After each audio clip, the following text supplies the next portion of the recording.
Hello, we are beginning now. It's 6 o'clock here, and I'm very happy to say hello to you and to invite Dušan Šuput. He is the Dean of Class 2 Medicine, and we together continue to do our colloquium. Please, Dušan. Hello, everybody. Today we have very interesting lecture about digital intelligence, and human creativity is actually a part of arts, medicine, science, everything. I'm sure that this lecture covers both aspects at the same time, and I'm sure the discussion will be very interesting. I'm already looking forward to hear you, Klaus. And please, Violeta, go on. Thank you very much, Dušan. I have a surprise for you. And I shall name the surprise after presenting Professor Klaus Mainzer. Good afternoon, everyone. Today, I am excited to introduce our keynote speaker, Klaus Mainzer. Professor Mainzer is a distinguished German philosopher and scientist who has made significant contributions to the field of mathematics, philosophy of science, and artificial intelligence. He is the president of the European Academy of Sciences and Arts, our European Academy of Sciences and Arts, and his book, Thinking in Complexity, has been widely translated, cited, and reviewed. Professor Mainzer has an impressive academic background, including a doctorate in philosophy and mathematics and a habilitation in philosophy from the University of Münster. He has held various academic positions, including professorships at the University of Constance and the Technical University of Munich, where he was also the founding director of the Interdisciplinary Institute for Computer Science. Professor Mainzer is known for his work on complex systems and artificial intelligence and has examined mathematical models of complex systems that organize themselves in nature, from molecular and cellular systems to organisms and brains. He has also explored the social consequences of digitalization and artificial intelligence. Now, the surprise. This was the second solution for presentation of Professor Klaus Mainzer made by ChatGPT. The idea is not my idea to do this. This is the idea of Mitch, who also introduced technically our colloquium in the last semesters. This second, the first one is longer. This second presentation, we received it in 1 minute and 57 seconds. When we pay every month 20 euro, we can receive immediately. I sent the information I prepared for you, and the ChatGPT gave me this solution. And I would like to say the last words. These are my words now, not from the ChatGPT.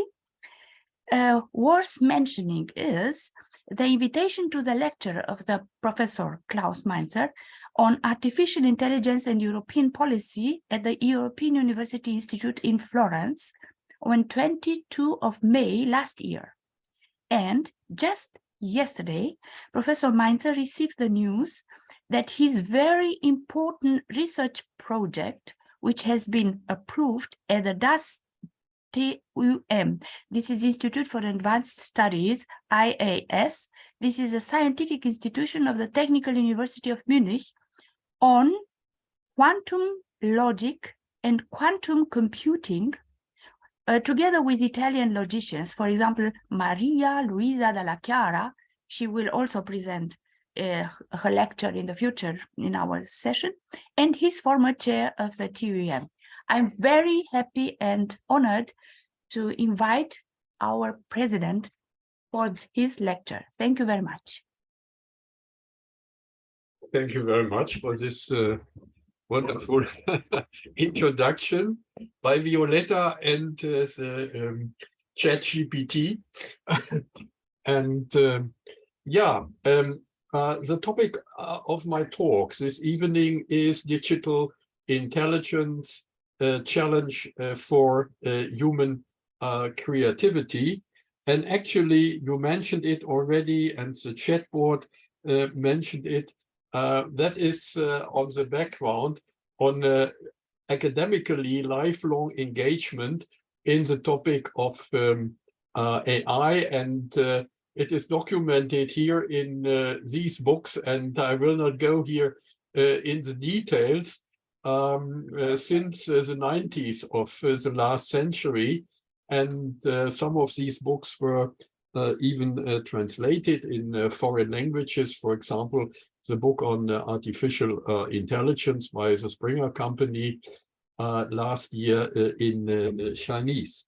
Now, before I start a didactic remark, please do not try to read my slides, because the text on the slides, that's only for students. If I use these slides for students and to explain it into lectures, please only listen to my explanations and of course the pictures and illustrations.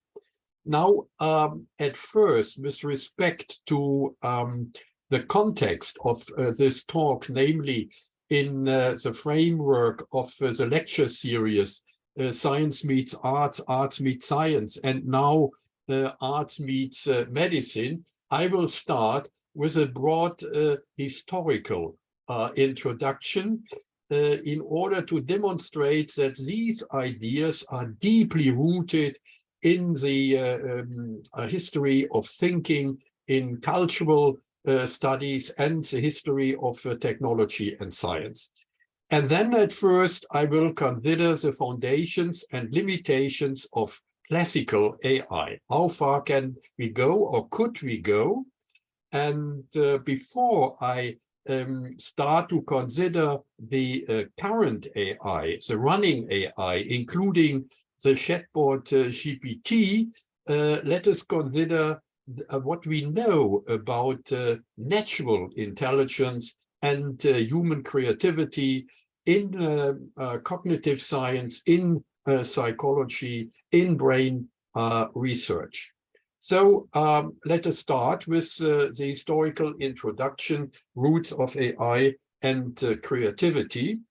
And here it is amazing that in the different cultures, people believed in the beginning that intelligence has its origin in the gods or in God. For example, in Greek myth, Prometheus brings the humans the fire of the god and the wisdom, or in the Jewish Christian traditions, the story of Adam who is seduced by Eve to eat from the tree of knowledge, and that was also forbidden by God.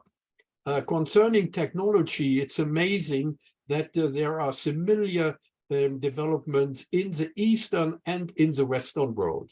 Here in the Western world, we start with Greek technology. Automata, automatos is a Greek word, considering self-acting machines which are supposed to perform feats analogous to living organisms.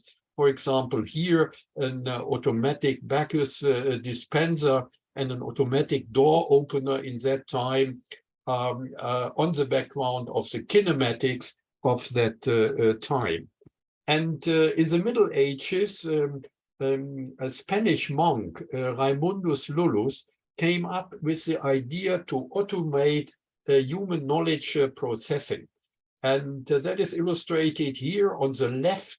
It is a kind of database, an ontological tree here, very modern, the idea to represent knowledge by trees, very familiar in computer science nowadays, an ontological tree with leaves for questions here on the left, and symbols which can be combined here in order to find the answers on rotating discs. And then in the end of the Middle Ages, in the Jewish tradition, the Rabbi Judah Löw in Prague, who was said to have made a golem out of clay as a working robot and protector of the community.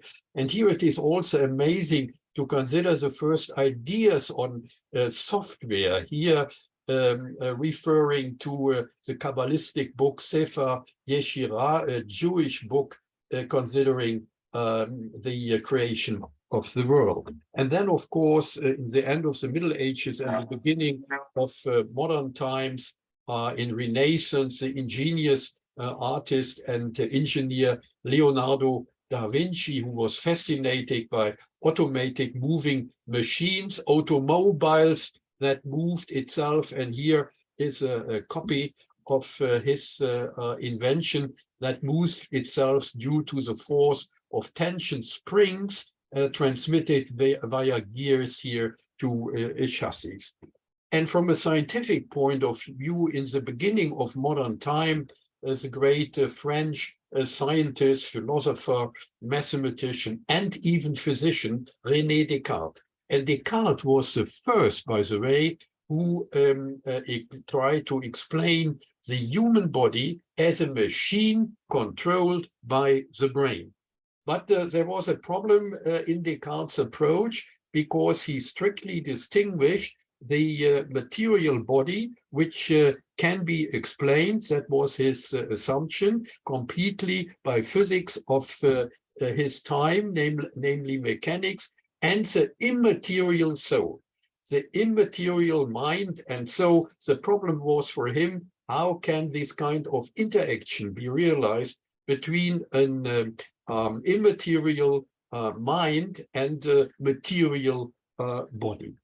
Now, a generation later, there was Leibniz, the great mathematician and philosopher, and he had the idea for the first time to represent new human knowledge in universal formal languages, to represent human thought through computational procedures. And that means two algorithms which should be realized on computing machines. And he by himself invented and created first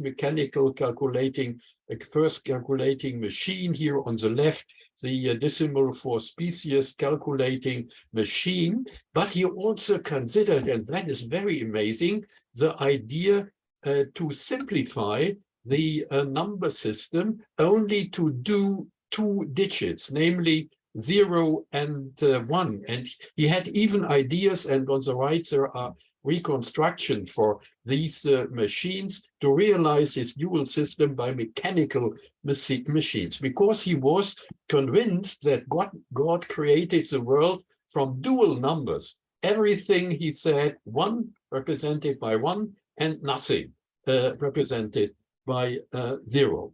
Now, also very inspiring is the Leibniz idea to explain organisms. Contrary to Descartes, he did not believe in the dualism of an immaterial mind and a material body, but his idea was that there is a hierarchy of more or complex organisms in the world, and they are all animated.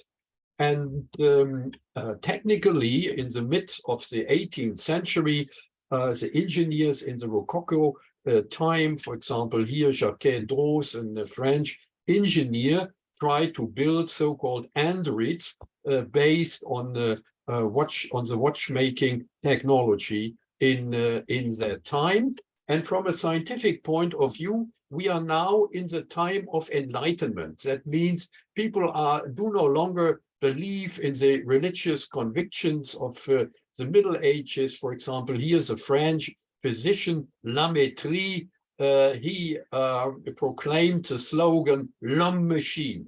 That means he gave up the Cartesian dualism of body and soul, and the human being is only understood as a kind of limb machine, of a self-controlling living machine, and mental states should correspond to physical states of this machine. Scientifically, he tried to introduce a physiological theory in medicine completely on the basis of the physics, that means mechanics of that time. And then we are in the end of the 18th century. Industrialization started, especially in Britain. And so the English mathematician and engineer Charles Babbage built the first program-controlled calculating machine. The Leibniz machine was not program-controlled. It was only a calculator, but now the idea to introduce programs to control all the steps of calculating, and that was completely realized mechanically in his calculating engine. The program instructions are punched on punch cards and connected in a calculating tape, and that is illustrated here in this diagram. But even more famous than Babbage himself is his female assistant, Lady Ada Lovelace. And nowadays it's amazing. She is considered the first female computer scientist and celebrated as the first female computer scientist. Lady Ada Lovelace was the daughter of Lord Byron, a creative writer and poet in their time, but she was trained in mathematics by her mother, because her mother was horrified by her husband, namely Lord Byron, and so she trained her daughter in mathematics. So one can say Lady Ada Lovelace has the creative nature of her father, but on the other side, the rigorous thinking of her mother. And actually, modern programming languages are named after her. The program Ada, for example, and there were important inventions of Lady Lovelace, for example, the so-called spring or jumping devices in programming languages. Now, anyway, there is a crucial quotation of her considering creativity, and we should read this quotation. The analytical engine, she said, will work other things beside numbers. If you transfer pitches and harmonies to rotating cylinders, this machine composes extensive and scientific stuff generated not only in science, but also for pieces of music and of any length. However, it can only do, the machine can only do what we know how to command it to do. And that will be a crucial argument later on for the development here. And you know, perhaps in that time, also in literature, that is romanticism, fantasy worlds were created with artificial humans. The famous novel of Mary Shelley on Frankenstein. And it's from a scientific point of view, it's interesting that these monsters are considered on the background of science in that time. That means not only mechanics, but also electricity, magnetism, and the new insights of medicine in that time. And then in arts, E.T.A. Hoffmann, a human writer, wrote a romantic novella called The Sandman. And in that story, an Italian professor of physics constructed a beautiful dancer called Olympia, and he made experiments with these artificial humans. And perhaps you know Jacques Offenbach, the great composer, sets up the robots dance to music in his beautiful opera Tales of Hoffmann. And then in the beginning of the 20th century, other technologies and media came up. That means movies. And in Fritz Lang's silent movie Metropolis, the future state of human civilization is controlled by all-encompassing machine. And we can speculate, maybe that is the vision of what nowadays is the internet. Now, in that time, also the first rigorous definitions of computers and AI came up. And now I start with the foundations and limits of classical AI. And here at the beginning, there is, of course, Alan Turing. Alan Turing, the ingenious British mathematician, logician, and computer pioneer. And in 1936, he gave the first logical, mathematical, rigorous definition what a computer is. Until today, completely independent of any material technology. And that is this famous concept of a Turing machine. And the Turing machine is nothing else than a set of simple devices to describe the manipulations of digits here on the tape. And that may be the dual numbers of Leibniz, and you know, all kind of information can be encoded by dual numbers. These are our bits today.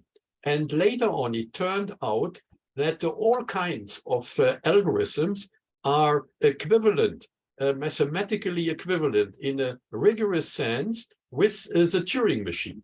So the Turing machine is more or less, until today, a representative concept of what a computer is. And technically, the concept was in the 40s realized by the so-called von Neumann machine, or in Germany by this Zuse machine. And we will see later on, this is still the technical realization of a classical computer until today.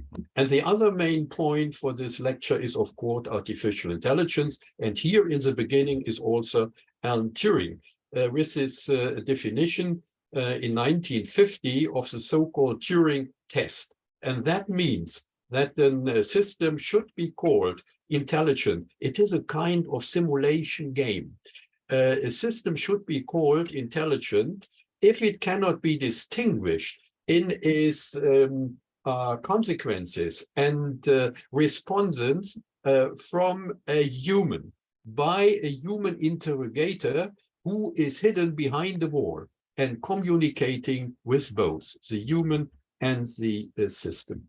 And in the following period, in the 50s and the 60s of the large century, in continuation of the Turing test, people tried to simulate human logical thinking, because they thought, oh, logical thinking, that is typical for human intelligence. And that meant that this first period of AI was oriented to formal logic, to symbolic logic. And therefore, this first period is called symbolic AI.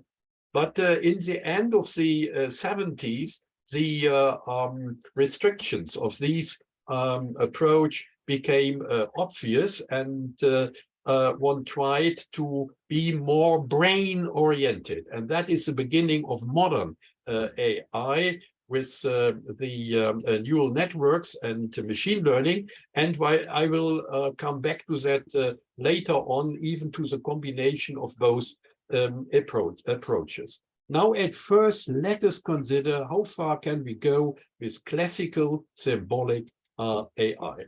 And here, a famous event was the language model EASA. That was the first chatbot. That was the beginning of ChatGPT. Nowadays, it was introduced by Josef Weizenbaum, a German-American AI researcher in 1966. And it was completely realized in the framework of symbolic AI on the background of one of the first programming languages in that time. That was Lisp.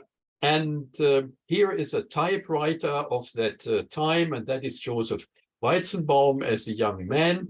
And the idea is that questions are, or comments are typed here by this monstrous typewriter, and then automatically responses are produced.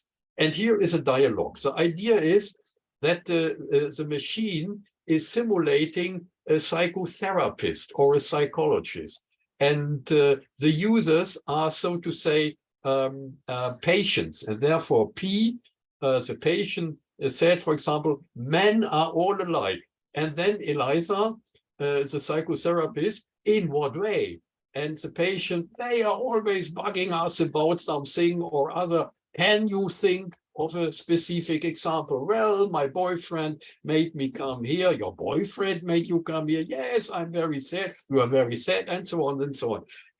And that is simply the reproduction by these linguistic schemes here in the symbolic language Lisp. And here I will not go into details. The starts means variables where appropriate words can be inserted. For example, if there is am, we have here, I am very sad, and now I and very sad are inserted here. And then these rules of the Lisp are applied, and then the answer came up, you are very sad. Or here, men are all alike, here are, and so on, in what way, and so. It's very simple, but it was amazing. People in that time was absolutely fascinated by that, and Weizenbaum was horrified because they said, oh, what was created here by me? Now, in that time, from the point of view of philosophy, first critical comments came up by Searle, the Berkeley philosopher, his famous thought experiment of the Chinese room. And the idea is, in that thought experiment, there is someone that may be Searle, that may be a computer who does not understand Chinese, but he can operate with rules, with the symbols of Chinese language, and then he or the system, the computer, can produce synthetical answers on the basis of these rules without understanding any semantic meaning here of the Chinese sentences. And we all know, and that was the main point here, what we use as humans is a common sense knowledge, which is not here represented by these kinds of machineries. Now, on the other side, the rule-based representations may be successful for problem solving.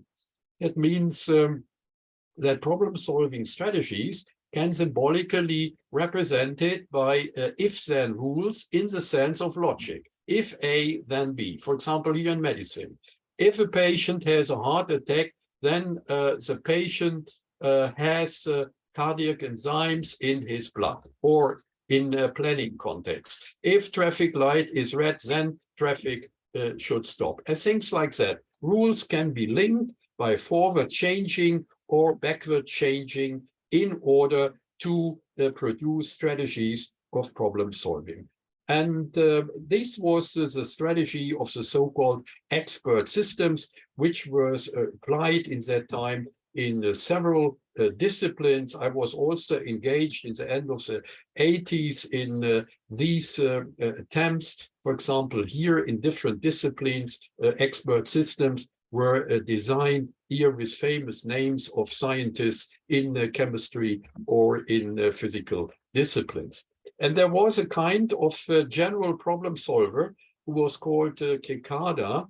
And here is the typical architecture of such an expert system with a knowledge base and then certain modules which are connected in a clever way. For example, here problem chooser, which should decide which problem the system should work on, or a hypothesis proposer and strategy proposer, which should select the strategy to be worked on, and so on, in the end, here's the general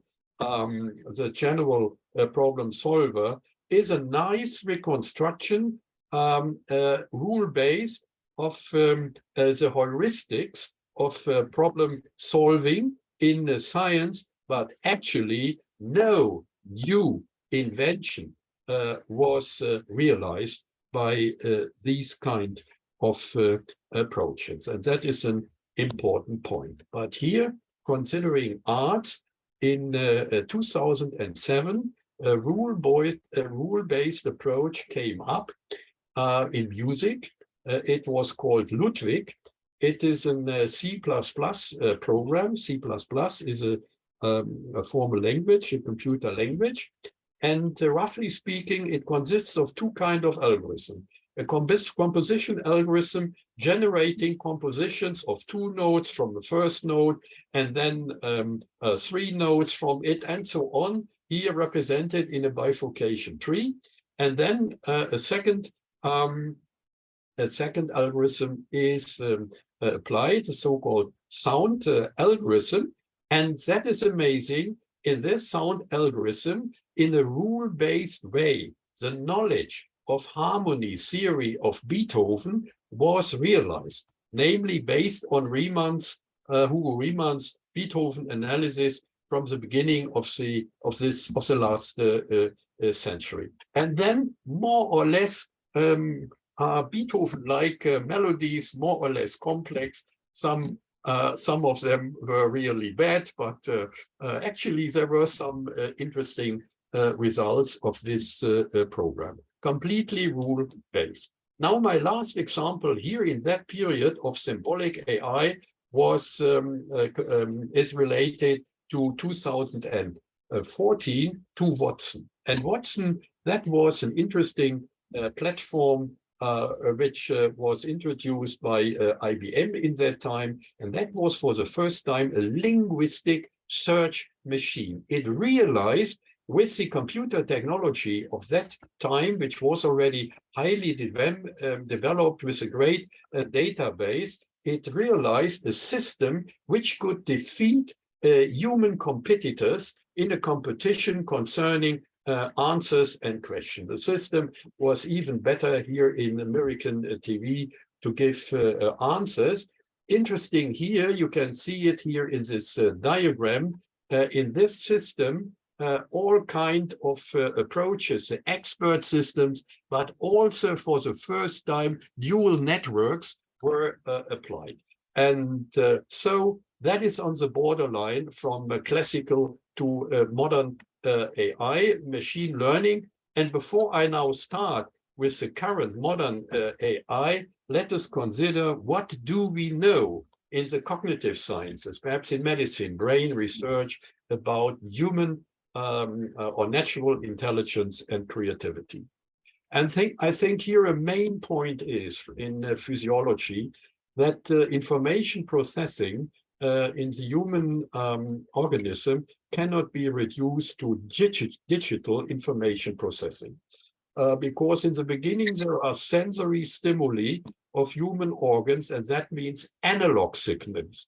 For example, mechanical pressure from skins or muscles, acoustic waves in the ear, electromagnetic waves on the retina, chemical stimuli in the nervous system of the nose, and that are received by sensory cells. And then is illustrated here. They are transformed step by step into digital, and that means binary signals of firing and non-firing units.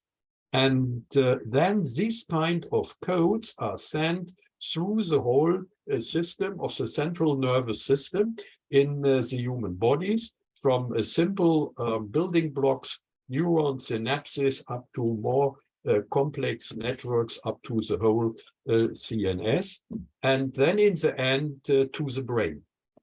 And the brain nowadays, from the point of view of modern medicine and the brain research, is a complex system of interacting neurons, firing and non-firing neurons. And by medical methods of today, PET, that means positron emission tomography, we can observe the emergence of complex patterns of interacting firing neurons. That is illustrated here. And now the amazing fact is nowadays that these different patterns of emerging complex patterns in the brain, in the body, are correlated with cognitive states which are observed by cognitive scientists, by psychologies such as emotions, thoughts, consciousness, and perceptions. And that these macroscopic patterns are, so to say, more or less prototypes representing these cognitive states. They differ from patient to patient. But anyway, here is an interesting correlation between, on the one side, the natural sciences, represented here by brain research, and on the one side, the humanities, cognitive science, and psychology. That is, so to say, the state of the art of the dualism, which I mentioned in the beginning with René Descartes. It is a statistical correlation of both sides nowadays. Now, concerning consciousness, in order to consider Descartes again, from a modern point of view, there is no alternative in the sense of Descartes, conscious and not conscious. But there are degrees nowadays of consciousness, which are well known in medicine, of course, starting with wakefulness, that means unspecific increase of activity levels, and then later on different degrees of awareness, which are realized by more and more complex animals up to the mammals and even human beings. Now, concerning self-consciousness and subjectivity, the brain, and that is illustrated here on the left in the cartoon, does not only map external state, but the structure and the state of the entire organism.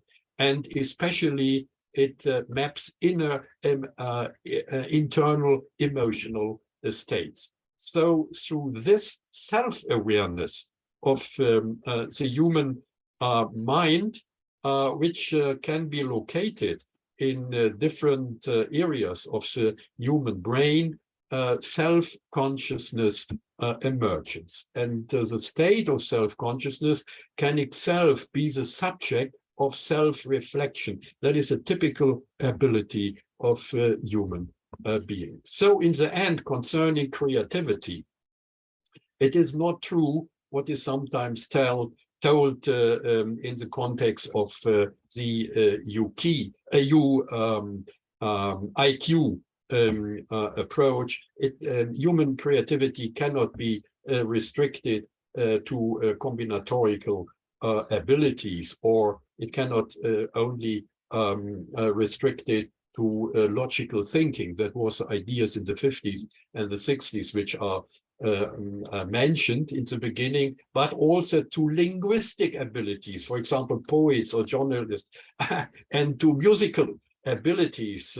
And here our emotions are involved, to spatial abilities of architects and artists, the body kinesthetic abilities of dancers, sportsmen, women, and social abilities of leaders, of politicians, teachers, and the experimental observation abilities of human beings, which are applied by natural scientists or even physicians. And last but not least, the technical abilities of engineers, craftsmen, of surgeons. So the human brain is characterized by a variety of abilities that consciously and unconsciously generate new and original insights, representations, and solutions. And I think the main insight nowadays is that these abilities cannot only restricted to the brain as a human organ, but to the whole body, and that means embodied mind. And modern robotics nowadays is very strongly inspired by these ideas of the embodied mind and the creativity. That should be illustrated here in these cartoons. A classical robot on the background of symbolic AI needs a complete symbolic representation of the outside world. And the data must constantly be updated if the position of the robot is changing. But humans do not need symbolic representation and symbolic updating. They interact bodily with their environment. That is illustrated here in this cartoon. On the right, my poor colleague here with all his symbolic rules in the mind. But on the other side, this young boy on a cycle, on a bicycle, interacting on a bodily basis and signals with here the snail in order to avoid an accident with this poor snail. Now, we can distinguish between formal and bodily actions. Chess, for example, is a typical formal game with complete symbolic representation, precise game positions, and formal operation. On the other side, soccer, a non-formal game with skills that depends on the bodily interactions without complete representation of situations and operation. And I think that is crucial in arts, namely here in dancing, embodied creativity of dancing. That was a famous insight on the side of philosophy by Merleau-Ponty. Bodily human abilities do not need symbolic descriptions, but embody themselves in an optimal Gestalt, the German word that means shape, or with the words of Merleau-Ponty, the bodily intentionality with senses and feelings. And in robotics nowadays, embodied robotics, people try to simulate this kind of embodied creativity here by senses here of the dancers in order to simulate it later on by robots. Now, of course, very crucial, our emotions. Emotional computing. This was a first approach for simulating non-verbal communication on an emotional basis. That means this robot here recognizes emotional facial expressions of a human partner, for example, happiness, sadness, fear, and so on, with a neural network, and reacts in a real time by building up a corresponding facial expression, but of course without feeling anything. Even on the background of symbolic AI, that means on a rule-based expert system, in the end of the 80s, there are models which try to simulate emotions, at least to simulate emotion. Here in this OCC ontology, here with the aberrations of the authors, emotions arise from positively or negatively valued reactions to situations consisting of events and agents. And here in this approach, 22 emotional prototypes are distinguished. And here are the rule-based representations of these emotions. I will not go here in the details. They express the desirability, for example, of a person for an event at a certain time with a positive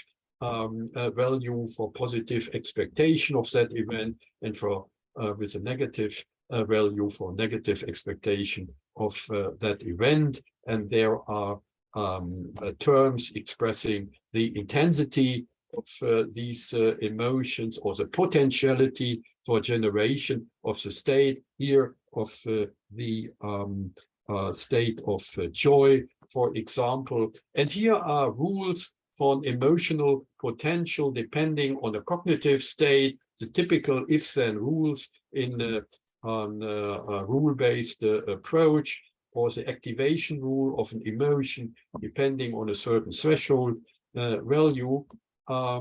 This is a very familiar approach here. It was called cathexis. It synthesizes complex emotions from certain, again, emotional prototypes. Here, the index representing anger, joy, and so on. And it is measuring the intensity of a certain prototype, for example, the prototype joy at a certain point of time, depending on the stimulating and inhibiting influences of other types of emotions and effects. And additionally, besides the emotional prototypes, these effects are considered neuronal, sensormotor, motivational, and cognitive effects.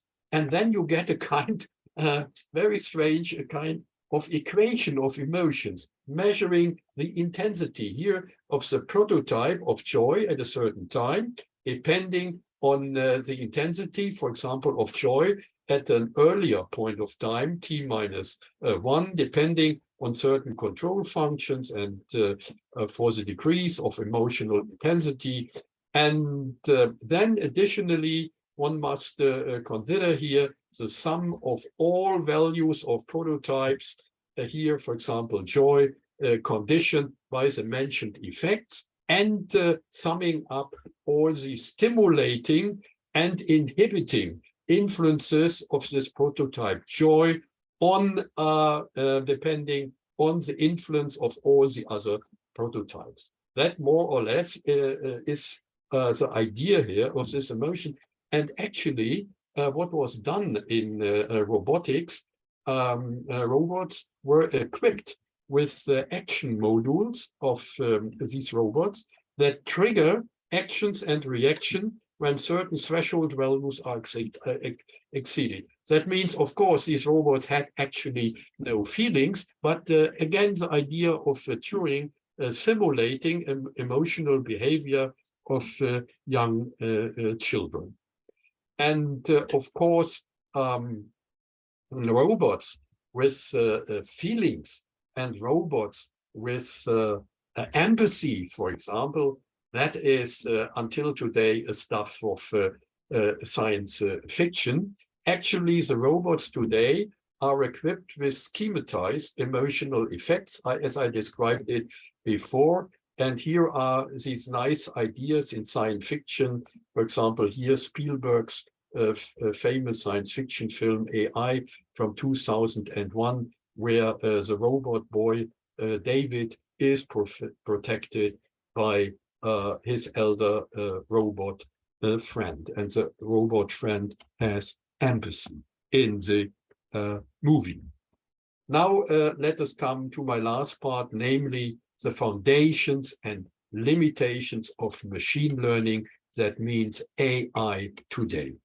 What is here the crucial idea? The crucial idea is more brain-oriented models, still simulated on von Neumann machines. That means in the end at a Turing machine. And the model here, the computational model nowadays in machine learning, are the so-called neural networks. That is a simple architecture, simplified architecture of the human brain. Here in the diagram, nodes representing neurons, and they are connected with arrows. The arrows represent in the brain the synaptical interactions, and in the model, they are rated by numbers. And the numbers indicate the intensity of the neurochemical signals. And then it is said that the neuron is firing. That means generating an action potential in the brain, or generating a symbol, for example, 1, a bit, if the sum of the neighbored weights of the neighbored inputs is larger than a certain threshold value. And by that we get a sequence of signals, that means a data stream, which is led to the whole architecture of a neural network. By the way, the neural network is layered, such as the neocortex of the human brain, and the data stream in the neural networks are then triggered by a so-called learning algorithm. And that is very crucial for the following. We distinguish several kinds of learning algorithms. First, supervised learning. Supervised learning means that at first, the neural network is trained by a prototype. The prototype may be a certain pattern. For example, a face. A face is nothing else than a distribution of colored pixels. And the system is trained by that, by manipulating the weights representing now this prototype. And then in supervised learning case, the system is able to recognize this trained prototype. And among a huge number of other perceived faces, and that is applied by police since many years to identify the faces, for example, of criminal persons. On non-supervised learning means that the system is by itself able to detect similarities of data. And according to these criteria, the system is able to classify by itself a given set of data. Reinforcement learning, that's very familiar nowadays, especially in engineering sciences. For example, a robot which is able to improve by itself a solution procedure on the background of rewards from outside step by step. And deep learning only relates to the depth of the neural network, that means to the number of layers. And that is illustrated here in a simple way with 4 layers. The neocortex has 5 layers, very similar here to the brain. At first layer, only colored pixels are distinguished, then they are linked to edges and corners, and then as partial faces, as finally as whole faces. And what we see here, that is important for the following: the crucial ability nowadays of machine learning, and that is nothing else than pattern recognition by these algorithms in a huge amount of data in so-called big data.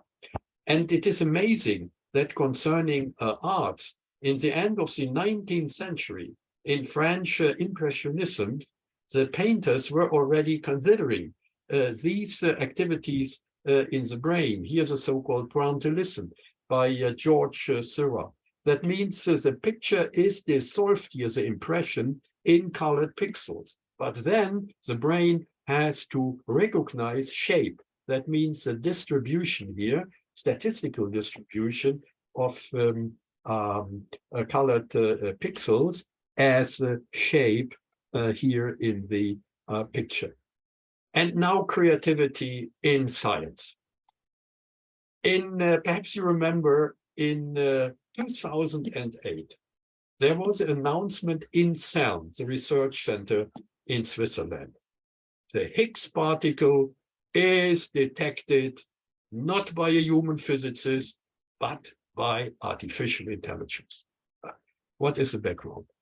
The background is this is a kind of supervised learning. The Higgs particle, by the way, was very crucial in elementary particle physics, because it explained the emergence of mass in the universe. What had happened?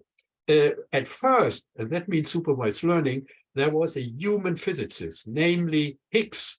Higgs, later on Nobel Prize winner, and Higgs, a human physicist, he deduced mathematically from the assumptions of the standard model of elementary particle physics the prediction of a particle such as the Higgs, which was named later on after him, the Higgs particle. And he also predicted that this particle should decay into a pattern of other particles. And this pattern is, so to say, the fingerprint for the existence of this particle. And now supervised learning, the system, the neural network, were trained with this fingerprint, with this pattern.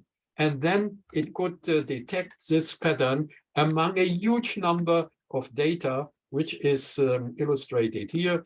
namely the collision in the collider of the protons producing generated billions of data. And that is illustrated here, where the system was able to distinguish, this is a fingerprint of the Higgs particle, this pattern which I mentioned, among the huge number here in blue of the other data. And it is amazing that more or less the same algorithm is applied in a completely different field, namely in medicine. In concerning here breast cancer, at first the system is trained, supervised learning, again, by the criteria of cancer cells, and then it is able to distinguish the distribution, the pattern of cancer cells here in red from the normal lymph nodes here in green.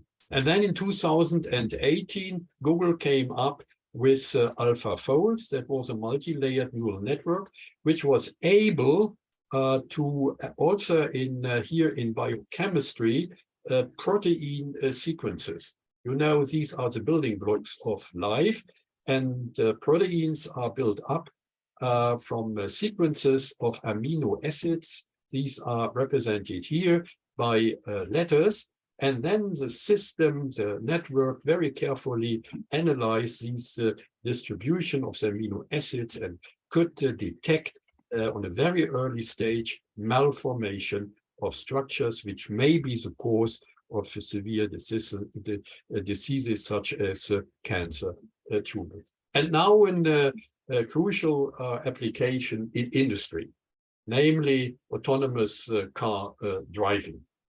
I want to illustrate it here with a toy model of this size. That means a small toy car here illustrated on the left with two wheels and but it is an electrical motor, and it is equipped, and that reminds us of an organism with sensors. And the sensors are connected here with a technical neural network as I described it before. And if in the case of a collision with an external obstacle, that means in the case of an accident, here neighbored cells are excited, then the corresponding neurons are also excited. And by that, we get a pattern of, you remember perhaps the pattern which I showed you in the human brain before. And this pattern represent now here in the technical brain, such as in the human brain, but in a much more simplified way, the external situation. That means the accident. And on the basis of machine learning, statistical learning theory, the system should be able to avoid these dangerous situations in the future. That is the idea. But of course, the question arises, how many real-world accidents should be trained to the neural network before going in a real situation? And there is another crucial problem nowadays, because the neural networks are not as simple as the schemes which I showed before. But in industry now, the neural network consists not only of 4 or 5 layers, not only of 100 layers, but of thousands of layers, of millions of neurons and billions of synaptic weights. So we have an explosion of parameters leading to a so-called black box. Nobody knows exactly what is going on in these neural networks. And that is nicely illustrated here in this cartoon of MIT. Here are 2 automated cars. The second one is a police car, and the policeman here is asking this guy in the other automated car, does your car have your car? Any idea why my car pulled it over? So what we need more today is more explainability and accountability of neural network. So the first request is to handle this black box problem. That means that we have only less knowledge what is actually going on in detail in these complex statistical machinery of these neural networks. And the second request is closely connected with another important challenge nowadays of our civilization, and that is our energy problem. Because digitalization and AI needs an immense amount of energy nowadays. Hence the reason, one reason is the architecture of modern computers, namely the von Neumann machine. From a formal point of view, let me say the Turing machine. Because in this approach, in this classical approach, there is a strict separation between a processor on the one side and the memory.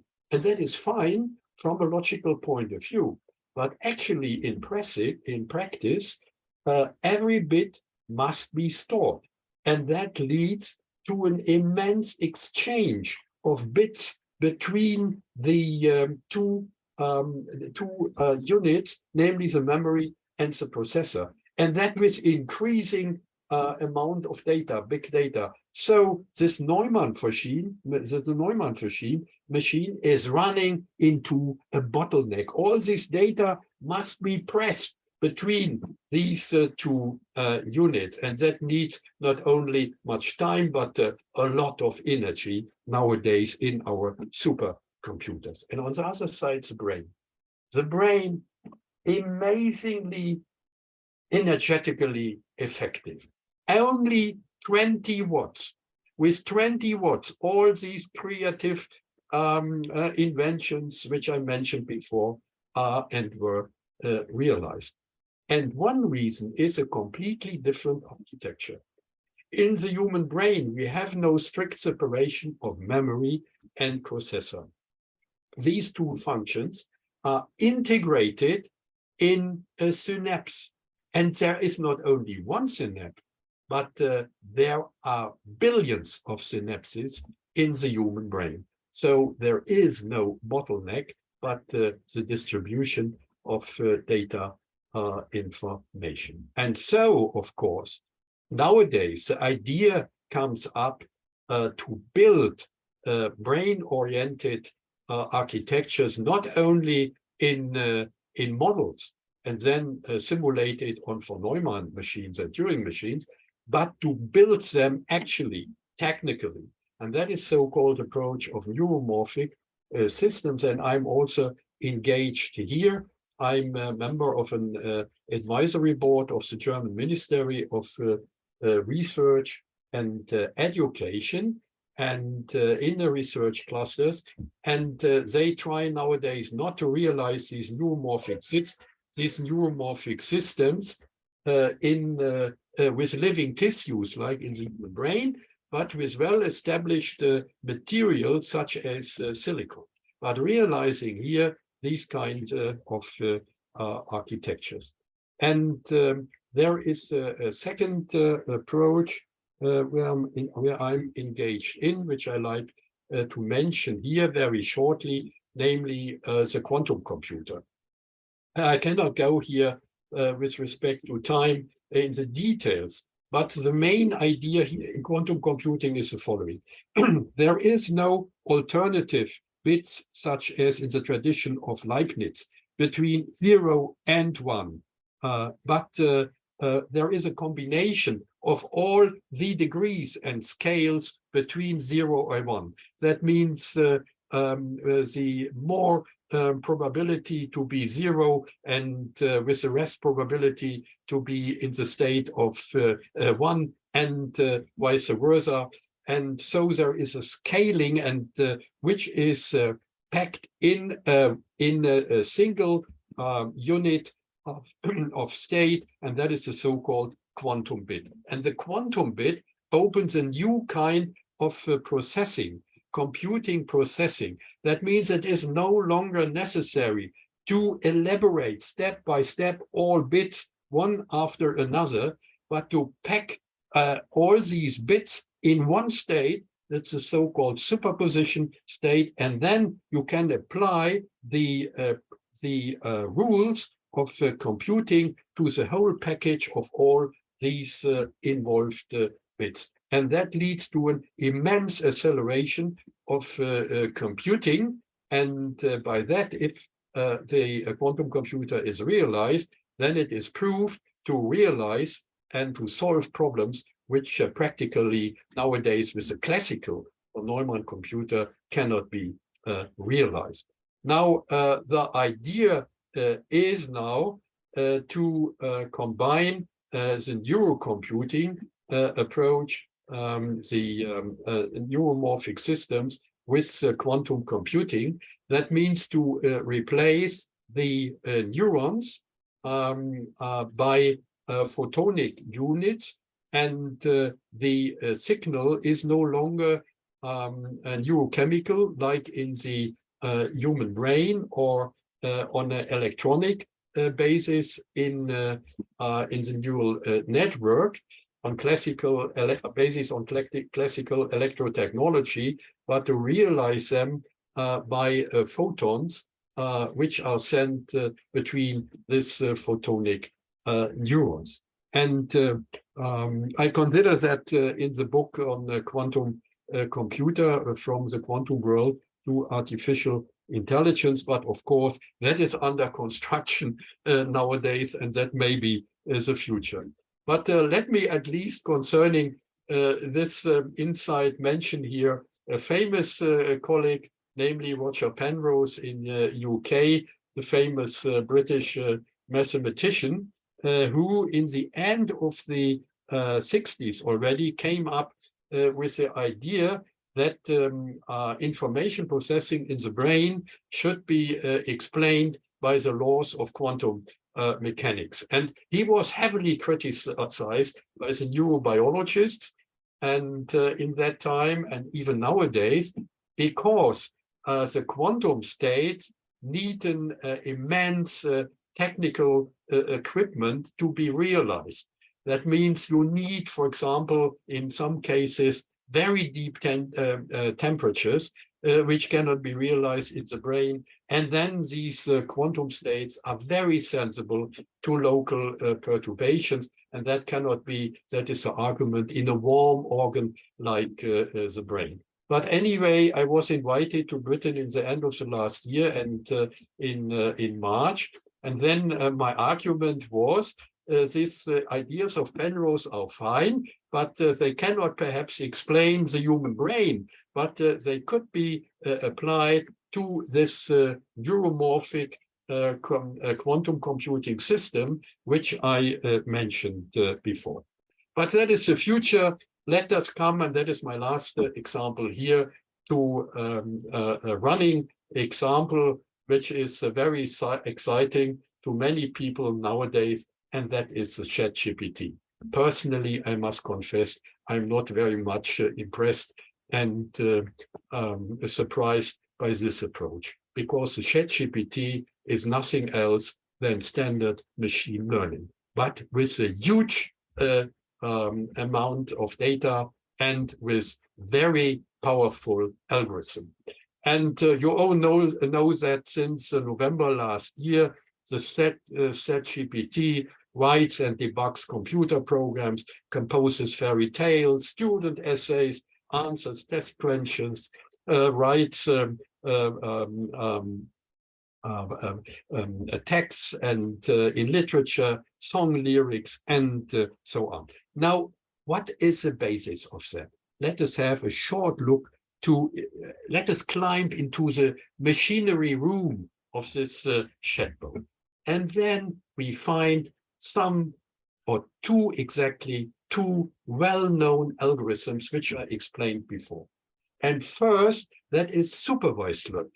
And supervised learning means, you remember, that at first, the system must be trained by a human with all these documents. And that means, in the end, we should be aware of the limitation of the systems, because we, the humans, train the system with these huge amount of data.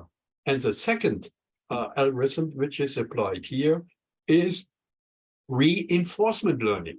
And you remember, reinforcement learning means that the system is by itself able to improve the answer step by step but on the background of rewards from outside. And if you interact with the ChatGPT, then you can make experience with the reinforcement learning algorithm. Because if you are not satisfied by the first answer and you ask again the ChatGPT, then he will start with a new approach, and so step by step. But in the end, you can test the limitation of the system in that special field of asking. So in the end, the system here is nothing else than, let me say it in a provocative way, it is a stochastic parrot. It is a stochastic machine. It is machine learning. And that is on the basis, from a mathematical point of view, of statistical learning theory. Nothing else. But it is very powerful, of course. And that has consequences in the legal field. Now, let me end here with a roadmap that may be interesting for Violeta. Namely, how can we use the ChatGPT for composing? That's a suggested roadmap. I'm not an expert in as a composer, you know, but maybe that may be hints to use the system. First, think about what kind of music you want to create. Do you want to create a piano melody or an orchestral track? And the more specific you are with your ideas and suggestions, the better the system can help you. And that means reinforcement learning. And then give clear instructions. ChatGPT can only be as good as the questions and the instruction. And the more specific you are, the more accurate its results will be. And then share your ideas and perceptions. The more information you share about your ideas, and that means supervised learning, the better it can help you to create suitable chords or melody. And then experiments. That is a main, I think, message here. You must make experiments with the chatbot in order to test its ability. Once you have received the melody or arrangement from ChatGPT, experiment with different variations and changes to suit your ideas. And so in the end conclusion, ChatGPT can be a source of inspiration, but in the end, it's up to you to realize your own creative vision. So summing up my whole talk, potential and limitation of AI for creativity. ChatGPT generates text patterns, that is pattern recognition, from large amount of data and guesses probabilities of possible solutions based on machine learning. And the limitations are the stored documents due to supervised learning and the improvement possibilities in the context of reinforcement learning. And new things can be discovered by machine learning. Yes, new things can be discovered, but in the framework of given data and algorithms. Essential components of artistic creativity, such as feelings, fantasy, and embodiment, remain until now excluded. So, and that is my last picture, my last slide. It brings me back to my first slide. You remember the idea creativity comes from the gods. And I call this slide Chance, Grace, and Creativity. And we know from the history of science, art, and culture is full of random ideas, discoveries, and invention. And Carl Friedrich Gauss, here is a picture of him, perhaps one of the most creative mathematicians, at least in the 19th century. He wrote in 1805 on the occasion of a difficult mathematical proof. But all my brooding, all my searching has been in vain. Sadly, I have had to lay down my pen again after some time. Finally, a few days ago, I succeeded, but not through my laborious striving, but merely by the grace of God, he said. I would like to say, like lightning striking, I solved the riddle. I myself would not have been able to prove the guiding thread between what I knew before, that with which I had made the last attempts, and that by which it succeeded. I thank you for your attention. Thank you so much. It was a brilliant presentation. I would like also to read from the chat what Adelheid Krause-Pichler wrote at the very beginning. Fantastischer Vortrag, fantastic lecture. Super mit der historischen Herleitung. Wunderbar, danke. I thank you also in the name of our public, and I would like to you may also put in chat your questions, and you may also raise your hand for questions. Dušan, you are also here.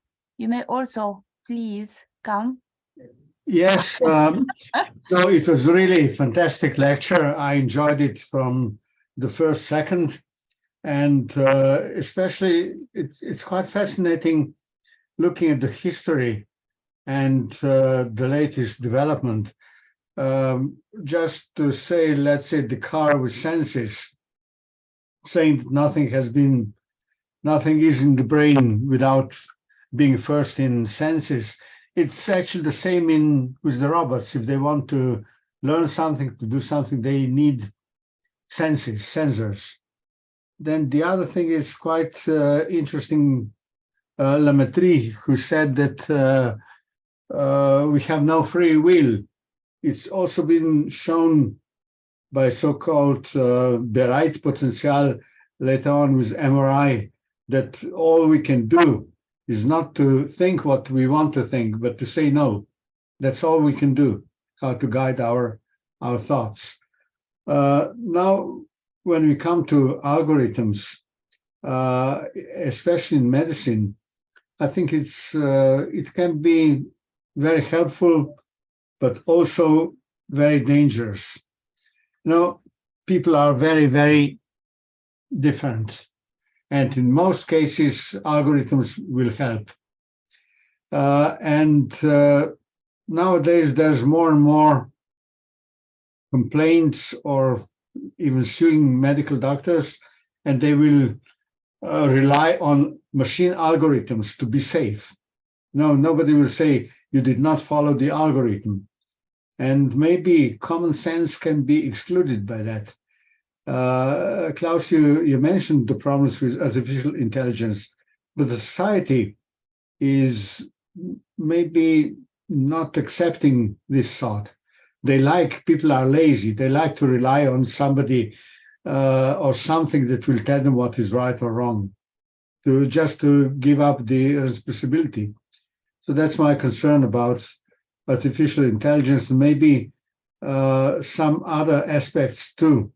I will not talk too much, but how would you comment this last questions I had? My concern about applying artificial intelligence in life. Yeah, actually, that is a crucial point. For me personally, I mentioned that in the last part, it is not surprising what the system is doing. It can be understood and it can be explained. And with some more or less simple background knowledge. The mathematics behind that is not the ingenious ideas of Einstein and relativity theory. Machine learning is basic statistics, nothing else, and the algorithms can be understood. That is my point here. But my concern is actually in your direction, because human thinking, even human feeling, is not fixed. It is changing. It is changing by our technology. And very practically, physicians in the future there is a tendency and even the danger that they rely on these systems. And then I mentioned the immense complexity. And on the one side, that is very helpful. We now can do things and solve problems which were not managed in the past. But we completely rely on the systems. And sometimes the neural networks are black boxes. It is like training the brain of a dog, if you are going to the dog school. And of course, in the end, the dog is behave in a desired way. But an accident and with the dog, and the dog can be dangerous, that is not excluded. That is the point, because you have no ideas what exactly is going on in the neurons of the dog's brain. And that is the situation here. But on the other hand, our physicians, for example, let me say so, a poor doctor in his praxis, and he is under pressure because he has to solve a lot of problems. And so he relies on these fast algorithms. Or in law, the same situation, because a lot of law cases must be solved at the courts. And so these guys and women are also under strong pressure. And then in the end, the danger is that they rely on these systems. And that is actually the challenge. Yes, And my advice is, what can we do? I'm an optimist concerning education. That means, for example, in law, the students must not be forbidden to apply, for example, ChatGPT, but they should experiment with ChatGPT in the seminar room. That means if there is a law case, then the students, and that is the typical training of students in law, they should solve their, they should present their solutions, and then the ChatGPT is asked. And then with the human logic, you can easily, if you have a legal background of education, then you can easily detect the failures of ChatGPT. So it is like a student here, another student, and you now get a feeling for handling, and also you get a feeling for the dangers of these systems and the limitations. And then in the end, perhaps like a dog, you can it can be helpful to have this kind of instrument for solving your problem, but you have also awareness and human awareness for the limitation. And the same is true for Violeta in concerning the application for compositions, I think.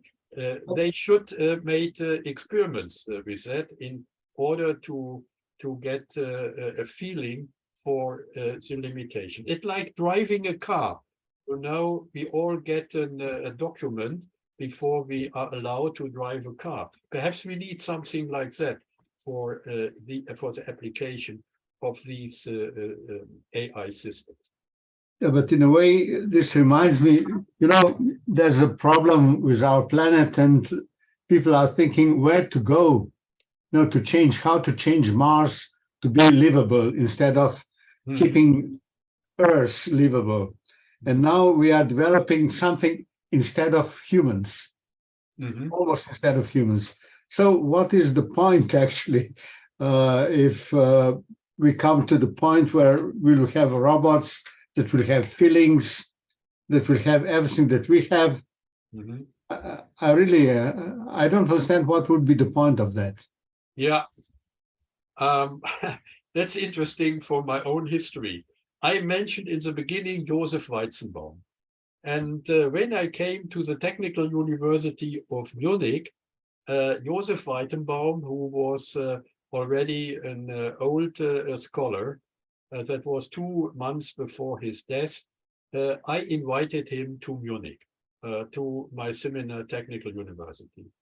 And I know he was very critical to the modern successes of AI, because he was, although he was at the beginning, I mentioned ELISA. ELISA was the first step in the direction to ChatGPT. It was also a linguistic model.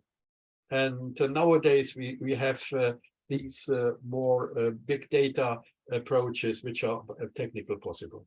And then I have a struggle with him. I remember very well. And he had a very strict position. He said, in the future, it should be forbidden to realize emotions on machines. And I was more pragmatic. I said, oh, let us make experiments. The strategy which I mentioned before, and then to be cautious and so on. But the crucial point of Weizenbaum was, contrary to all these philosophers who said, oh, it will be in principle impossible to realize human emotions on machines. That was not the argument of these intelligent Joseph Weizenbaum. He said it may be possible. Mm-hmm. Once in time, it may be possible. Because he had the experiments with another guy, another philosopher, who wrote a book, What the Computer Does Not Realize, What the Computer Can Do. You remember? And then some years later, the neural networks came up, and all these examples which he mentioned could be realized. And Weizenbaum was very cautious. And but it was a moral point of view for Weizenbaum. Klaus, we have several questions also. Just a little. We have in chat. If I make a question from John van der Wert, in my view, ChatGPT bastardizes and cheapens composing, as it reduces it to an algorithm rather than composing being the culmination of training and meticulous practice. What does this mean to you, the reduction of creativity to the algorithm thinking? Does musical creation based on rules rather than written practice and learning affect what it means to be a composer itself? Essentially, a person with no musical training can compose even though one may not understand theory or anything of the intricacies of music. Is this fair? And then we have other questions also. Please, can you... Is this fair is, of course, a difficult question. But the situation is correctly described. In the end, we must remember that the system means pattern recognition.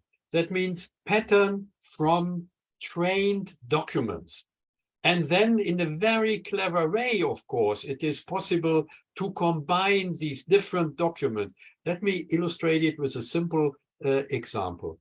I was very surprised at first that the system was able to do mathematics, even to solve problems at the level of the so-called, in Germany, Abitur.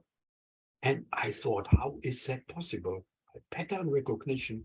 Now, the point is that a gifted pupil is able to solve a mathematical problem without being familiar with all these textbooks in mathematics.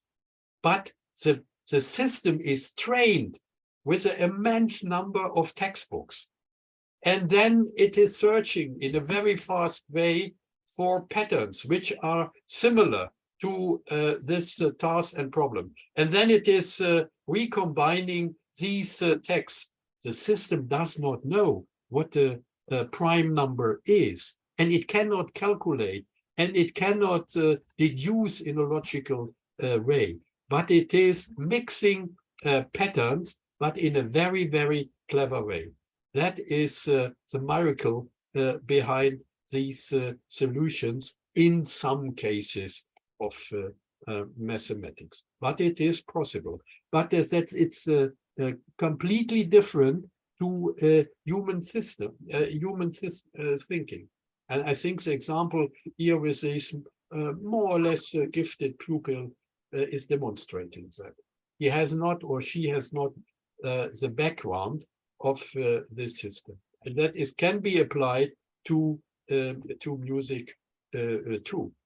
And so, of course, the ChatGPT is a challenge. It is a challenge for poets. It is a challenge for journalists. And it is a challenge for you, Violeta, as composer. Of course, because all these trivial abilities, the basic abilities, that can be realized by these systems. But then it comes to the point, namely the crucial idea of, let me say, a Beethoven or whatsoever, or of a Violeta, to have a new idea. And what my observation was, for example, in the case of Ludwig, this rule-based systems, sometimes I had the impression the system is working actually according and following the rules which people learned who are studying composition. But the feeling of these great composers, and so our emotions are involved, that is missed. It seems to be like an exercise. It may be correct, like a mathematical solution, but we are not touched by it. And these effects in music, for example, by composers, I think that needs the involvement of emotions. That means in the end embodiment, and that is missed here. Because what is ChatGPT? It is reproducing texts, programmed text, and that is different to a composer. A composer is an embodied entity with feelings, and he is not reproducing his knowledge, what he studied in composition, all these rules. But he used these instruments, these formal instruments, to express even the knowledge of composition in order to create new melodies, for example. Yeah. So it is a text reproducer, nothing else. Wonderful. Thank you so much. We have several composers in our public here. I think also Graham Waterhouse, for example. Before I invite Athanasia Printer to ask you something, I would like to say hello to Ioannis Liritis, who came also to be with us. Thank you, Ioannis, that you are here. And Athanasia, please, you wanted to ask something. Yes. Thank you for the fascinating lecture. It's really a wonderful insight to a changing world. And I think that there is a lot of concern in health applications. I come from a medical background, and our main concern is that the systems that are going to address health issues are not very complicated regarding emotions, empathy, and so on. But we think that it's oversimplifying to think that even simple screening of diagnosis or allocation of resources, decisions for allocation of resources is not too much. For example, explainability and accountability that you mentioned for cars, major issue in health. And do you think, are we any close to have some accountability for these AI applications in health? Yeah. And a more specific question, do you think supervised learning would be more appropriate for that type of applications, or we need a set of rules rules that we do not have because Mhm. the new field in Yeah. medicine. Concerning medicine and all the other disciplines, let me highlight, nowadays our media are fascinated by the ChatGPT. But ChatGPT is only one approach, and it is more exciting in the media. In the future, we must have more specialized systems, especially in the field of medicine. Let me highlight that with my example concerning elementary physics. And you remember that was supervised learning, which was successful in that field, but that was a very special algorithm. It was of kind of supervised learning, and the same was true for the application in medicine. You remember my explanations concerning the application in breast cancer and things like that.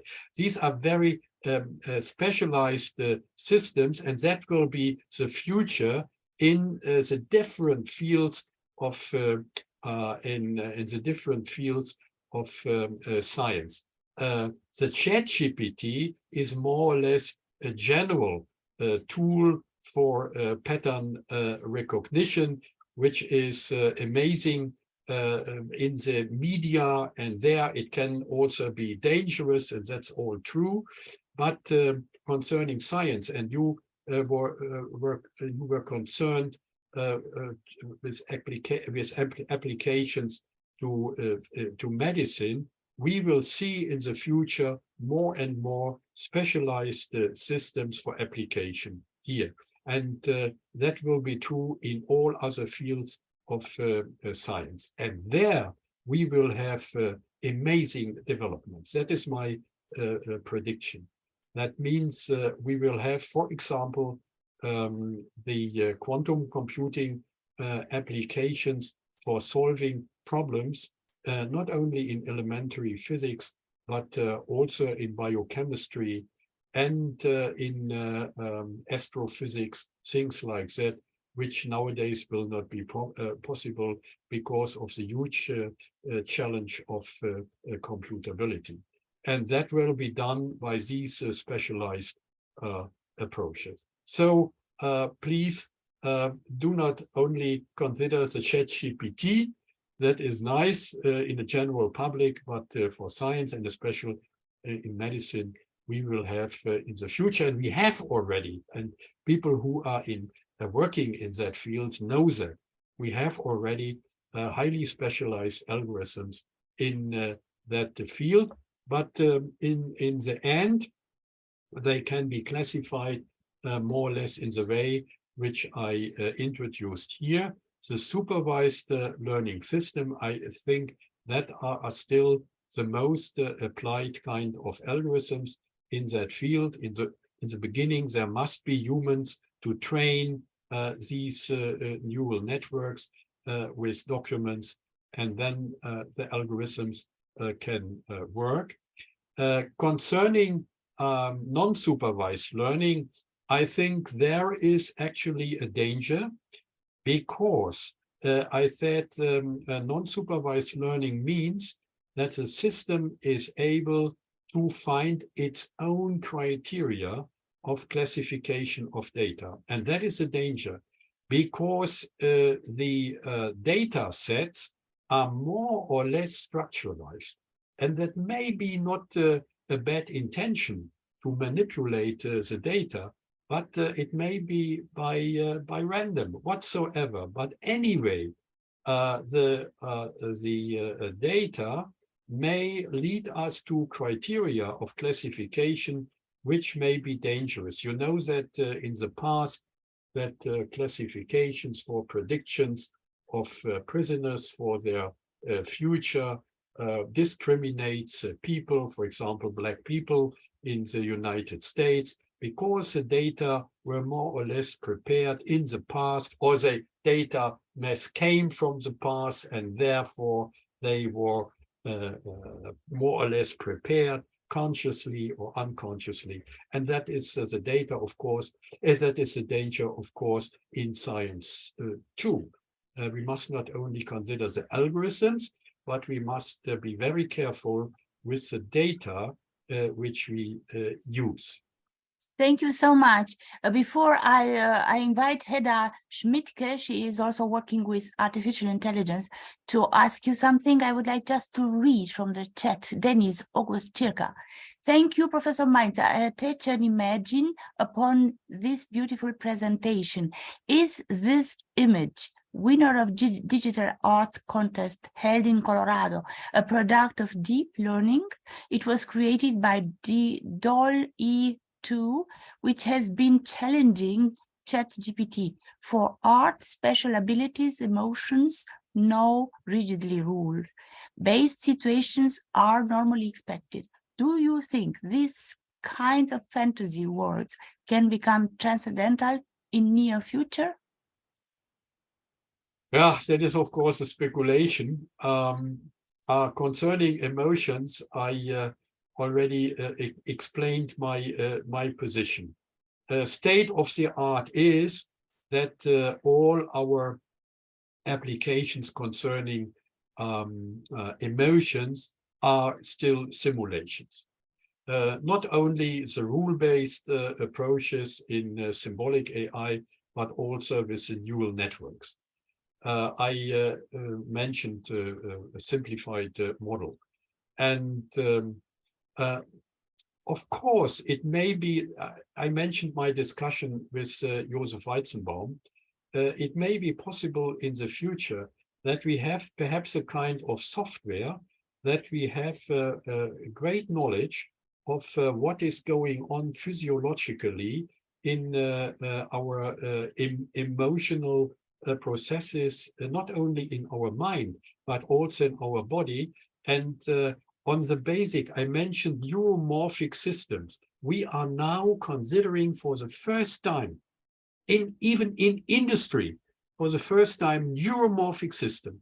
That means we are considering not only models on the traditional computers, but to realize neural networks in materials, yeah, in silicon, for example. And we can go on in that way that we will have materials quite similar to living tissues, which may realize, perhaps in the end, in quotation mark, real feelings. And I cannot exclude this possibility in the future. And you know, we have no control what is going on in research on this planet. Even if we have strict rules here in Europe or in Germany or elsewhere, but elsewhere in the world, people will do that. And so I cannot exclude that will be developed elsewhere in the world. But my argument is, what is the benefit to have systems which can feel, to have systems not only feel joy, but also to suffer from pain? Why? Because there is so much pain in the world, not only humans, but all the animals in the world. Why should be, that was a famous argument in philosophy in the last year, discussion these possibilities. Why should we extend the pain in the world now to artificial systems? And if these systems can be realized, then they will suffer from real pain if we will experiment with them. Of course, that is nowadays a speculation, but my question is here perhaps more from a moral or from a philosophical point of view. Why should we do that? Is there a benefit in, for example, in medicine? Perhaps I can imagine, because in medicine, we know there are experiments, that is a crucial discussion, experiments with organisms in order to test drugs, medicaments, and things like that, perhaps in the future with these kinds of systems. But then if we can realize this pain, then even these systems will have these pain. We call them systems, but they will be kind of artificial organisms. And so that will be a crucial discussion in ethics and in legal affairs in the future. Let me underline that is not the state of the art today, because we are not able to do that actually. But I personally was surprised by the abilities of ChatGPT, and so maybe with tomorrow we will surprised by systems which are able to realize these emotional states. So we should think about that, and that may be a very critical future, I think. Thank you very much. And now I invite Hedda Schmidtke to ask you something. Hedda? Sorry. No. Thank you for the talk. I've been doing hybrid bio-inspired AI since 2006, energy efficient, more classical before that, energy efficient since 2011. I've been assistant professor at Carnegie Mellon and the University of Oregon, and developed coordinate semantics for logic and natural languages in 2018. I would like to add to that last point just one short remark. A benefit of having a system that understands pain is that it would be more capable of empathy, because we know that the higher cognitive component of pain is involved in empathy. But now my question, so is the Turing test useful today for guiding the field? I personally find it quite concerning that we are oriented towards this imitation game. Just a keyword like unemployment and so on. If we have human imitations, so is that a good guidance? Yeah. You remember I started with Turing, and my dissertation in '73, that was the Turing world. I was fascinated by Turing, because the dissertation was on foundations of computability and all these kind of Turing proof theory in mathematics, things like that. That was this world. And the Turing test was the starting point, what I called classical AI or symbolic AI. And symbolic AI is oriented to formal languages and simulation. And that was clearly formulated by Turing, namely, it is a simulation game.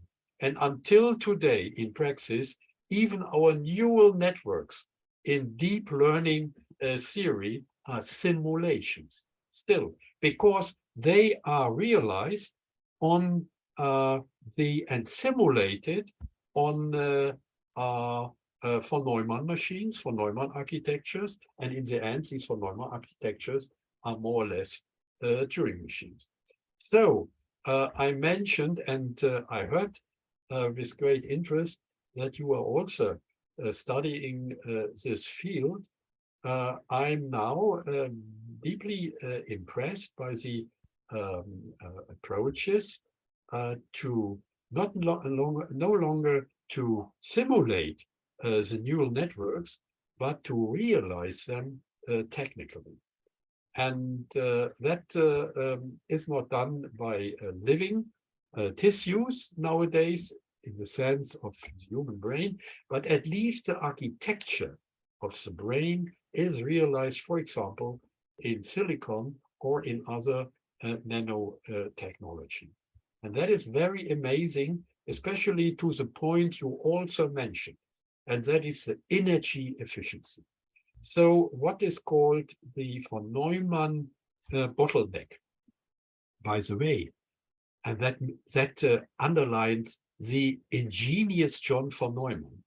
John von Neumann, when he introduced his machine in the ends of the 40s of the last century, then he already discussed this possibility in the future, the bottleneck, because of the architecture in the case of a huge amount of data. So I think that is a practical challenge nowadays with our problem of energy, digitalization and energy. For me personally, these are the main challenges in technology and our civilization. And both must be in balance. We cannot realize digitalization without considering all the other problems, but we have to consider energy efficiency. And under that point of view, of course, the idea that the human brain is now technically more or less realized is also very exciting, but very practically, we need an architecture which is more energy efficient than the traditional Turing machine. And then coming back to your question, to this simulating approach and more energy efficiency by neuromorphic system. And that is last week I was with some colleagues in one of these future clusters in Germany, and we studied what they did in the last year in that fields, and that is very exciting. What are the first steps in this direction? And that is not only research, they even tried to develop these materials which are necessary for realization with a middle-sized industry, for example, in Germany, in material sciences, and so on. So bringing it to the point, your question, simulation is not sufficient. What must be the orientation very practically in the near future is energy efficiency of computing, and by that of AI, and to going in the direction of the neuromorphic system. And I also mentioned quantum computing. Quantum computing will be very helpful, but you know the situation concerning quantum computing. We are now in a period, from my point of view, comparing it with classical computing in the 30s of the last century. You know, Turing had its theoretical ideas in 1963. We already have the mathematics of quantum computing, which was proved already in the end of the 90s, the Shor algorithm, exactly proved. But now we have the problems to realize it. And there's a situation, that was a situation in the von Neumann machine approach in the 40s, mid of the 40s, end of the 40s. Then the first technical machines were realized. And I'm a little bit optimistic. Last week we had a conference with in the IBM Center here in Munich concerning these quantum computing questions. I have the impression that we will be happy to realize the quantum computing machines in the near future. And that will also be a contribution for finding new, more efficient technologies. And I mentioned the hybrid technology at the end, that we will bring together all these approaches, neuromorphic system, but still the supercomputers, the classical supercomputers. It depends on the problems we want to solve. But in any way, I think the challenge for computing AI in the future is energy efficiency. That must be the benchmark. And so no longer simulation, simulation may have some benefits. For example, rule-based symbolic AI, the expert systems are still in use. For example, in the hospitals, they are observing the patients, but nobody is calling them AI nowadays, because they are everyday technology nowadays.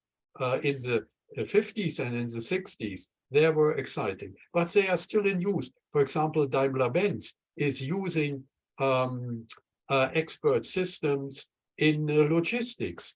It's still very practical nowadays, but nobody is calling it AI. So all these kind of algorithms, and that means hybrid integration of these approaches. But the benchmark must be energy efficiency, I think.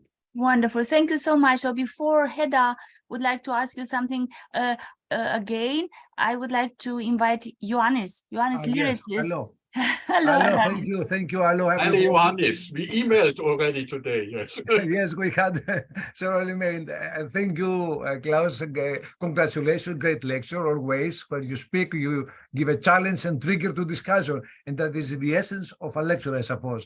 And the importance of AI, otherwise, it was, as you said, in a special expert group in our academy. So the interest of you and the academy to AI is great. I would like. I don't have anything, any question. In fact, just 1 minute only. You know, some comment on AI from what is going on. You know, and what we have today. For example, the leading opinion is, of course, that AI cannot generate fundamentally new ideas on its own, but it can support humans to do so. Energy, as you said, and many more. But that it can support humans to do so by, I would say, catalyzing, you know, human creativity. What's easy to overlook, however, is that AI can also inhibit human creativity because the artificial intelligence gets more intelligent. It becomes more helpful and distracting at the same time. To create, for example, art by AI, artists use the artificial intelligence as a creative tool to work with algorithms to set up specific rules through which machines analyze thousands of images to predict a particular, for example, creation process, like a specific style or aesthetic. And moreover, I could say, triggered by your talk, human expertise and creativity are also critical for developing effective responses to crises like in the pandemic, the COVID-19. While AI can replace some tasks, it cannot replace, however, human problem-solving skills up to now, okay? And also lacks the spontaneity of human intelligence. You know, humans can come up with new original ideas and on the fly, energy, as you said, astrophysics and more. This is crucial, of course, aspect to human creativity, which enables us to think outside the box. And we can generate unexpected and innovative solutions. But still, AI is confined to the limits of its training data. Surely, I believe that AI and humans' interaction and creativity is dissipated very soon to bring unexpected surprises. Thank you very much for making me, you know, think and say a few words about this. Thank you. That's all. Thank you. I agree to all your comments, to make a long story short. Thank you very much. To the point, you know me, to the point. But I think one point is crucial, and I tried to illustrate it in my last example with the ChatGPT as a helpful instrument for composers, and that can be applied to all the other fields. The future is, and that is not only the future, it is already in practice, that we are in a situation of, in biological terms, of symbiosis with these technical instruments. That means that we are on the one side more relying in these instruments, and by that we are adapting to the kind of thinking of these algorithms. We must not forget that these algorithms are not natural in the sense that they map exactly the human thinking. They are successful instruments to solve certain problems, but then we adapt. That's typical from a biological point of view. That's typical for intelligent beings like humans, even animals, intelligent elements. They adapt to the environment in order to use the advantages. And so we are adapting to this kind of thinking. And then we think, oh, it is very natural to think in that way. And that may be not only true in science, but also in arts.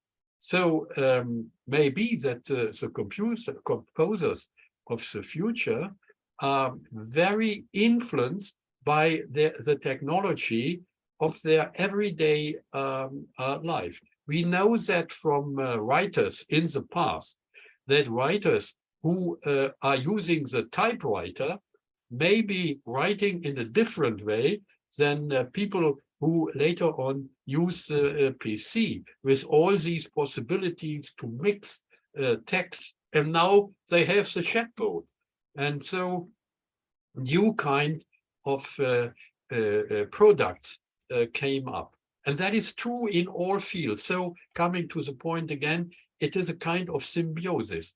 And we must not forget that we humans are also changing, because that is in a more or less long period, we become not aware of that. But if we consider our children, that my experience of father of 4 children, then I must say they are natural digital people, contrary to me, because I started in the world of the typewriter, remembering my dissertation, for example.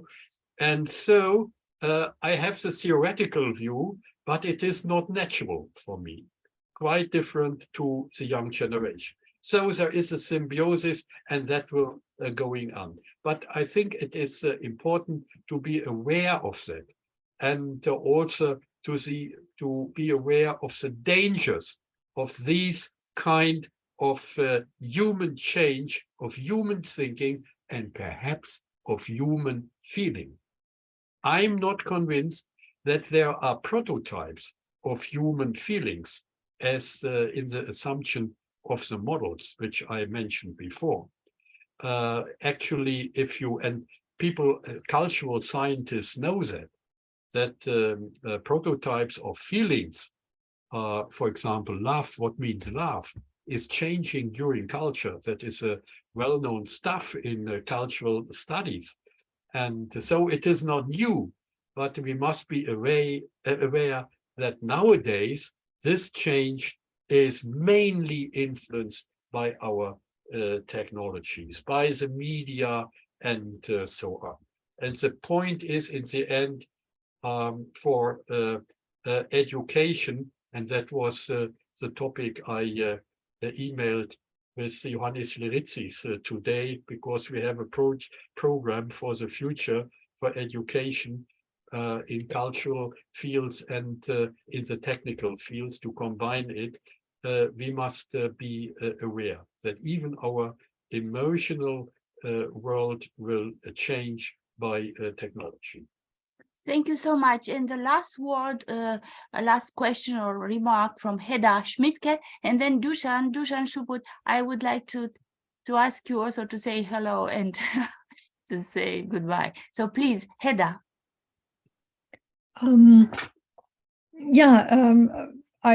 I would see it a little bit, more critical. I personally don't think that the imitation game is a helpful way to approach AI systems, or to reach AI systems that are helpful, because their purpose is not to help, but to imitate. And I think that is that is a limitation of the approach, just of the perspective that that we get from this approach. So my criticism would be methodological rather than with respect to contents, because I think we can reach this kind of assistance system for a composer, for a scientist, for a nurse, not by the imitation game idea. So I would say that I would see that quite critical. We get an imitation of a composer, we get an imitation of a nurse, we get an imitation of a scientist, and that scientist will have access and stored all the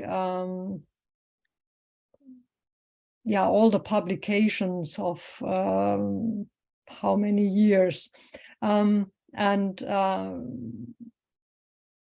how can a researcher compete against that if it is an imitation system rather than an assistance system, and that would be what I see as quite critical about the perspective that we're taking with the imitation game. Yes. I do think it's very helpful for very critical applications like imitating humans on social media, just to give an example. Yes, of course, I completely agree. What I said is that, and you remember my talk, the imitation game, the Turing test, is in the beginning of what I called the symbolic AI. And that is one field, but I would argue that this field, in some restrictions, the expert systems, for example, as an exponent of this approach, are successful. But nowadays, I think the simulation approach is not, and will in the future be not, in the center. That concerned my last remarks.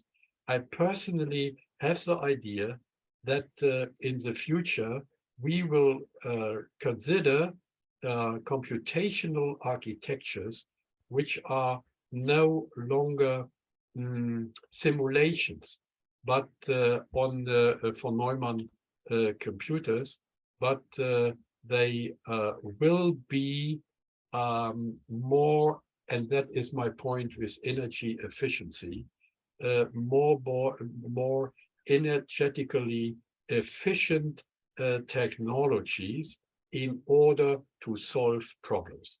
So let me underline one main point. From my point of view, modern AI is mainly an engineering approach. And engineers are not interested to understand completely or to imitate what is going on in the human brain. They were all only more or less inspired by the human brain with the concept of the neural networks. But in the end, the idea that is typical for engineers since the time of Leonardo da Vinci and the great Greek engineers is problem solving. And sometimes they are inspired by nature, sometimes they have new ideas. For example, a crucial example is aircrafts. As long as the engineers tried to simulate the behavior of birds, they were not successful. But then they think about the foundations of aerodynamics, and then they applied very powerful engines. And then nowadays they are able to realize aircrafts. That means that underlines the message here. It is not simulating the simulating game of nature or of the brain of human expert, but sometimes concerning engineers, it is actually an ingenious idea to do something different, to find in the end problem solving. That is one approach. But of course, if for a physician, it is crucial to understand what is going on in the brain. And then it is a legitimated idea of a brain researcher to simulate the human brain in order to understand what is going on there. But these are different aims, different targets of research. So I think we should consider both.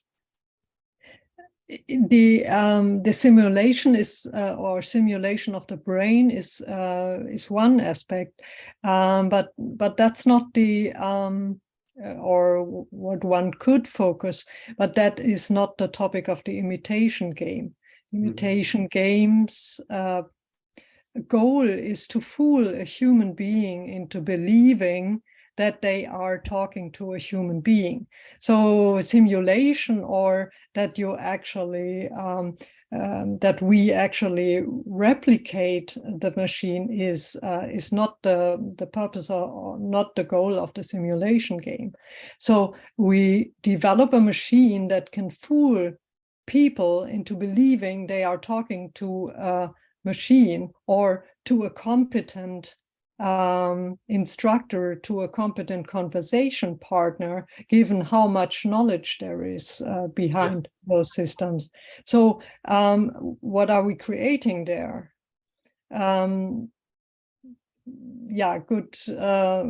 Good forgery. Yes, of course.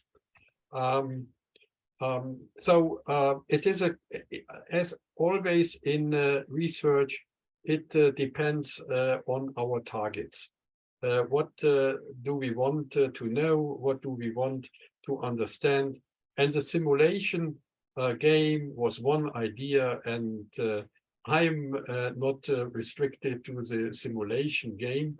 I know very well the restriction, but it was in some fields successful, and it will be successful. But on the other side, there are exciting new approaches of problem solving, and there are new challenges, and especially our topic here of discussion concerning human emotions is underlining this aspect very clearly. It is, of course, not sufficient to simulate emotional behavior, but actually, and that is, of course, a crucial challenge for the future. How can we, or should we, realize human emotions? And that is not, cannot be done in the tradition of Turing. That is right. But the other question is, and I also want to underline that, should we do that? And that is a question of ethics, and that is a question in the end of philosophy. Thank you so much. We shall have long dreams tonight. It was so. Can a robot dream? That was the title of a talk. Really wonderful. Thank you so much. So Dušan, I would like to call you in order to say goodbye, both of us. Yeah, well, it was really a very interesting lecture. I'm not a computer scientist. I envision many benefits of development, but also some concerns, especially about big data, because I think computer cannot distinguish lie from truth or fake result from real data. So there's some danger. I will not go too much into it because I think it's a subject that we could discuss for hours or days, Really very interesting lecture, and thank you everybody for attending, and especially to you, Klaus. You inspired a huge discussion. So it was also excellent lecture, and I'm always happy to listen to you. So goodbye to everybody. Thank you so much. Nice weekend. Thank you. Goodbye. Goodbye. Thank you. Bye. Thank you. Goodbye. Goodbye.